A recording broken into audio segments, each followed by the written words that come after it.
We have two great apartment living options in Brownsville for UTV and TSC students. Borders Apartments at 375 Media Luna Road is conveniently located on Highway 7783 and a quarter mile south of Sunrise Mall. Our second option, Los Cedros Apartments, offers countless comforts and is located at 1025 Wild Rose Lane. For an exclusive discount on your first month's rent, call the Borders Apartments at 956-546-1605 or Los Cedros Apartments at 956-542-1941. Both offers expire October 31st. At T-Mobile, get 4 lines of unlimited talk, text, and data on its network for just $100 a month. Now with 10 gigabytes of 4G LTE data until 2016. That's up to 2.5 gigabytes per line. Switch today. Tax and fees additional. See store for offer details. Finance your vehicle and receive 1% cash back with Valley Federal Credit Union's holiday promotions. Certain restrictions may apply. For more details, call 956-546-3108 in Brownsville, 956-425-5668 in Harlingen, or visit www.vfcu.net.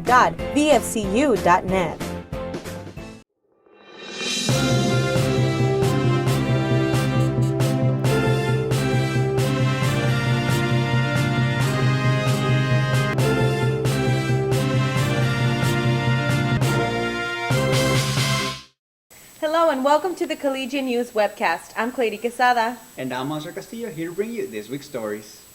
The Brownsville City Commission has rejected a curbside recycling program. Kayla Contreras tells us why. With only 3 city commissioners voting in favor, Brownsville will not start a proposed curbside recycling program. Allied Waste for Public Services, Redfish Recycling, and Consorcio Xochicali submitted proposals to collect their recyclables, with Redfish offering the lowest monthly rate of $4.16. Redfish was the only company that submitted a voluntary curbside recycling proposal, but they would only provide the service if at least 4,000 homes are going to participate. Redfish would charge $10.83 per month if the program were voluntary and would provide complimentary recycling services to all city-owned facilities. The contract for the recycling program would have begun on March 1, 2015 and ended on February 28, 2020. Brownsville resident Craig Timmer spoke in favor of the proposed ordinance. Place. The same thing with aluminum, the same thing with oil. We really need to recycle so we reduce our dependence on natural resources. Other residents spoke against the plan. Brownsville can recycle itself. Why don't we build a recycling plant? Very simple. Commissioner at Large A, Estela Chavez Vasquez, made a motion to make the program voluntary. I want to believe that we have 4,000 residents in our community that want to participate in the recycling effort. I don't think we have to force it on individuals that cannot afford it. District 1 Commissioner Ricardo Longoria and District 4 Commissioner John Villarreal voted in favor of Chavez's motion. District 2 Commissioner Jessica Tetro abstained. District 3 Commissioner Deborah Portillo and Commissioner at Large B, Bruce Gowan, were absent from the meeting. For the Collegian News, I'm Kayla Contreras. The flow of ideas is more important than boundary lines and a future built on a united North and South America, were the focus of a lecture by the Assistant Secretary of Homeland Security who spoke at UT Brownsville last week. Michelle Garcia has more.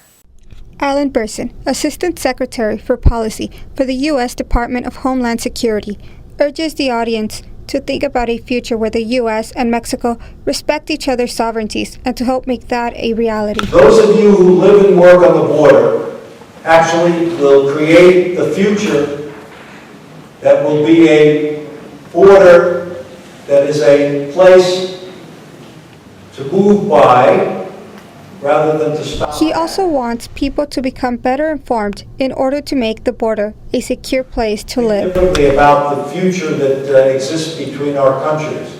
And the North America that will emerge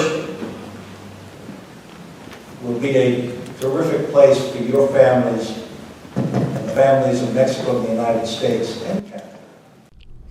During the question and answer session of the presentation, students and faculty asked about interior checkpoints, aid along the border, and pre-clearance for trains and airplanes. Miguel Inclán, a UTB senior public service major, asked Burson's opinion on pre-clearance of cargo and passengers. Pilot programs that are successful need to be expanded. That's the purpose of the pilot in the first place. So I would expect that pre-clearance will become pre-inspection will become a widespread practice. That's what I think we want to look. For the Collegian News, this is Michelle Garcia. Experts and students shared their knowledge and experiences during the risks associated with alcohol abuse open forum held Tuesday in the main building, Salon Casia. The topics range from the effect alcohol has on brain development to what drives people to drink. The deal is that for a percentage of those people, then they become addicted. You go from no use to abuse to addiction. And there's a very slight difference between abuse and addiction. As long as you keep using, and as long as bad things keep happening and you don't stop, then you potentially have a problem. The forum was part of UT Brownsville's observance of National Collegiate Alcohol Awareness Week. For the Collegian News, I'm Magali Rosales. As part of the National Collegiate Alcohol Awareness Week, UT Brownsville hosted the I'm Not As Stink As You Drunk I Am event on Wednesday. UTB students participated in an obstacle course while wearing drunk goggles to show how their reaction time and perception are altered by the consumption of alcohol. What are your thoughts about this event? Well, I think this is a really good event. It's good to raise National Collegiate Alcohol Awareness Week. There's a lot of pros and cons. Mostly cons that come with drinking. I know of experience from my family. My cousin, he got hit with an 18-wheeler truck, on his way back from the island after one night spring break, and he got hit and he died. So it's very bad, especially underage drinking. And I know a lot of people they think it's fun, they do it for fun, and they just want to escape from their problems. What do you hope students will learn from this event? Just to be responsible. We know that there's going to be, opportunities out there. They're going to be put in positions, and, we want them to make the responsible decisions. And we're hoping that while this is very funny and amusing, that they, take away that there are serious. The event was aimed at creating awareness about the dangers and consequences that can result from alcohol abuse. Students shared their experience with disabilities and their strategies for success during the In Our Shoes panel discussion. Magali Rosales was there. Their stories are as diverse as their disabilities. One common thread, however, is that each faces challenges, and each has come up with ways that they've discovered that help them to be successful on multiple levels. The panel was composed of 5 students with disabilities such as dyslexia, anxiety and bipolar disorders, deafness, and blindness. Victoria Bouchot shared her experience with dyslexia and dyscalculia. I cannot divide or multiply. I need paper and pencil. It takes me a long time to process numbers. It's been very hard for me because I don't like people looking at me. I'm 32 years old and I just accepted myself. Another student present at the panel was Eric Martinez, who is deaf due to contracting meningitis when he was 4 years old. And then my parents found out that there was a school here in Brownsville for the deaf. And that's when I started socializing more with the deaf, and it was perfect. 1 year into his master's degree, he decided to open Louis New York Pizzeria. The floor was open for questions, but instead, students thanked the panelists for sharing their struggles. For the Collegian News, I'm Magali Rosales. UTB observed Accessibility Awareness Week October 20th through 24th. Andrea Torres fills us in. Your Name in Braille, a sign language game, and experience of dyslexia were just few of the activities students took part in this year's Accessibility Fair. UT Brownsville's Disability Services hosted this year's observance of Accessibility Awareness. The Accessibility Awareness Fair about? The Accessibility Awareness Fair is really a celebration of abilities, but we call it accessibility because we want to focus on how school, university life can be accessible to students with disabilities.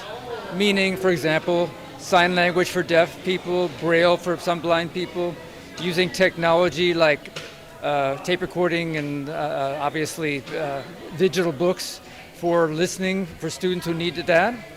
And then we also have Active Minds here, which is a psychological disabilities group.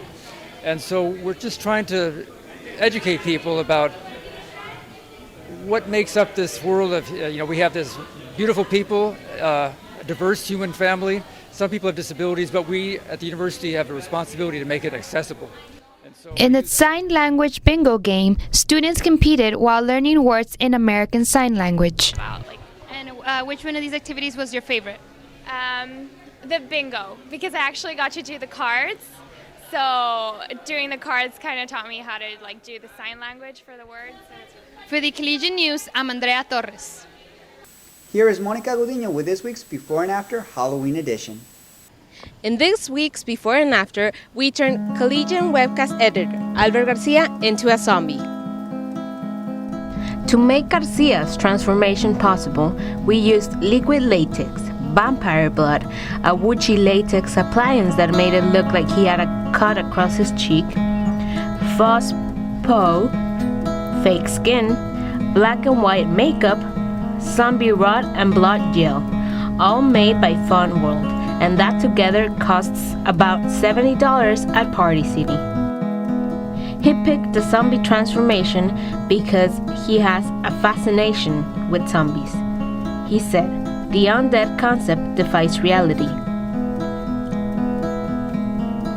The supernatural is a topic of heavy presence in my family. We all have a story to share.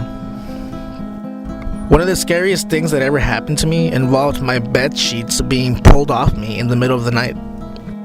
Garcia had come home after a party at a friend's house where some people played the Ouija board. I left because I did not want to participate.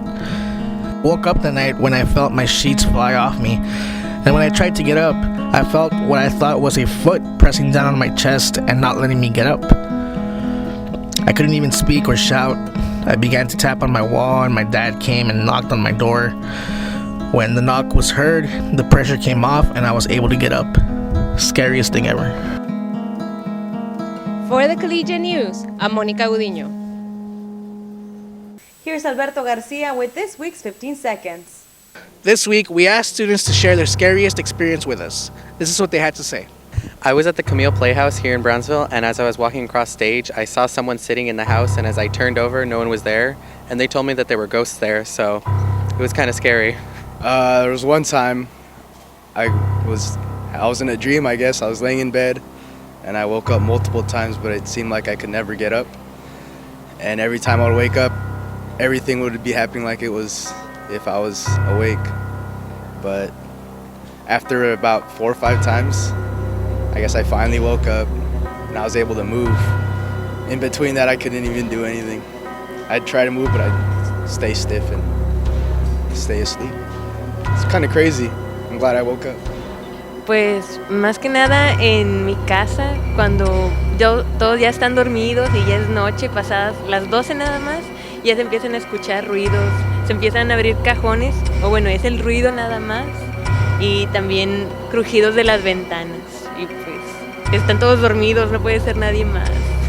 One of my scariest experiences has been while I study at the Oliveira Library. I usually stay around 8 or 9, and you can hear some noises there. Since it was a battlefield before, I could relate to that a little bit. For the Collegian News, I'm Alberto Garcia. What's new in sports? Jesus Sanchez brings us this week's Ocelot Sports Roundup.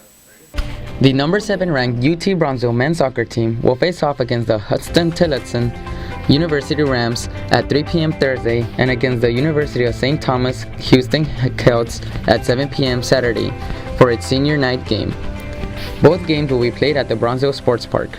In women's soccer, UTB will host the Huston-Tillotson University Rams at 1 p.m. Thursday in its senior day game, and the University of St. Thomas Houston Celts at 5 p.m. Saturday in its Parents' Day game. The UTB men's and women's cross-country teams participated in the Great Strides for Cystic Fibrosis 5K at 8 a.m. Saturday in La Feria. The UTB men's and women's golf teams will host 8 schools at the Ocelot Invitational Tournament beginning at 8:30 a.m. Sunday at the South Padre Island Golf Club in Laguna Vista. In the Alamo City Classic, hosted by Trinity University in San Antonio on October 20 through 21st, the women's team placed 7th out of 10 schools. The men's team competed Sunday in the North Central Texas Intercollegiate Tournament hosted by Southwestern College, Kansas, in the East Texas city of Cedar Hill. The UTB volleyball team will take on the University of St. Thomas Houston Celts at 7 p.m. Friday and the Hudson-Tillotson University Rams at 1 p.m. Saturday in its senior day in the Garza Gym. The Ocelots lost against the number 5 ranked Biola University Eagles 2-3 Thursday in La Mirada, California. Last Friday, UTB clashed against the number 3 ranked Concordia University Eagles in Irvine, California. Visit utbathletics.com for results. For the Collegian News, I'm Jesus Sanchez.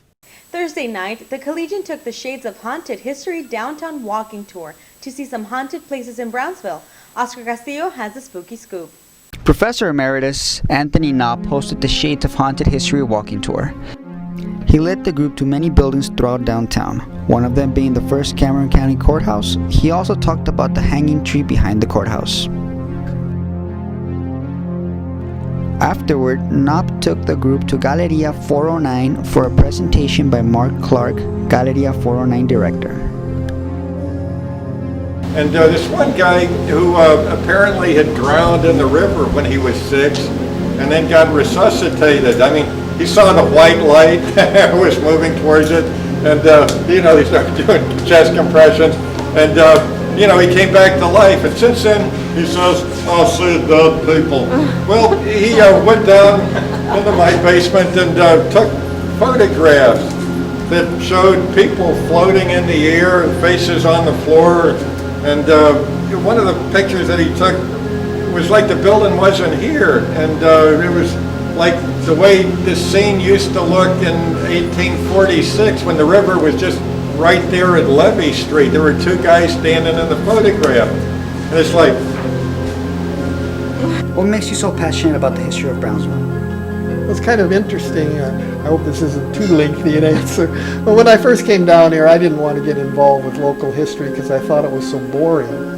But then I found out that Brownsville, that's where a lot of big, important events occurred.